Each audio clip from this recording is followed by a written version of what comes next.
এটা হচ্ছে প্যারিসের একটা মেট্রো স্টেশন, স্বয়ংক্রিয় সব কিছু। এগুলো হচ্ছে অটোমেটিক মেশিন, এগুলোর ভেতর আপনি কার্ড পাঞ্চ করে টিকিট নিতে পারবেন অথবা সিঙ্গেল জার্নির জন্য টিকিট নিন।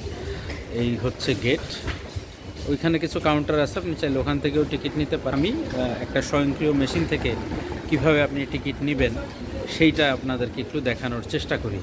তো আমার পেছনে মেশিনগুলো সেটার একটা আমি অ্যাক্সেস করি। ওরা ল্যাঙ্গুয়েজ দিয়ে রেখেছে আসলে, ইংলিশ, স্প্যানিওল, ডয়েচ, ইতালিয়ান। সো আমরা দিচ্ছি ইংলিশ। আমার কাছে কোনো ন্যাভিগেশন পাস নাই, সো পাস ছাড়া সেটা ক্লিক করলাম। আমি নিব হচ্ছে টিকিট, এবং আমি টিকিট নিব হচ্ছে টিকিট টি প্লাস, মেট্রো, ইআরপি, within Paris city, bus, tram, সব কিছু আর কি। ফুল ফেয়ার, কারণ হচ্ছে আমি তোর বাচ্চা না, তাই না?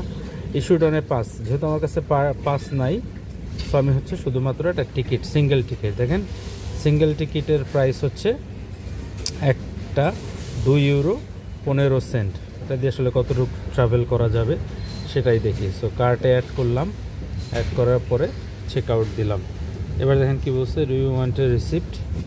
ইয়েস, নিয়ে নিলাম রিসিপ্ট। পে করতে বলছে মাস্টার কার্ড দিয়ে। এখন যদি আপনার কাছে ক্যাশ না থাকে তাহলে আপনি মাস্টার কার্ডে পে করবেন। আমার কাছে মাস্টার কার্ড আছে, আমি গুগলের ওয়ালেট ব্যবহার করি, সো সেই ওয়ালেট দিয়ে আমি পেমেন্ট করে দিলাম।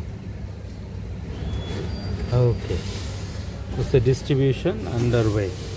সো টিকিটটা চলে আসবে। কোথায় আসলে টিকিট? এই তো এখানে, এই সিঙ্গেল জার্নির টিকিটটা চলে আসছে, এই যে।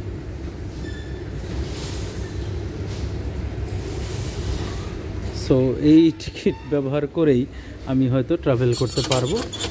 একটা টিকিট যে কেটেছি সেটার একটা রসিদও দিয়েছে। চলুন দেখি, আমরা যাব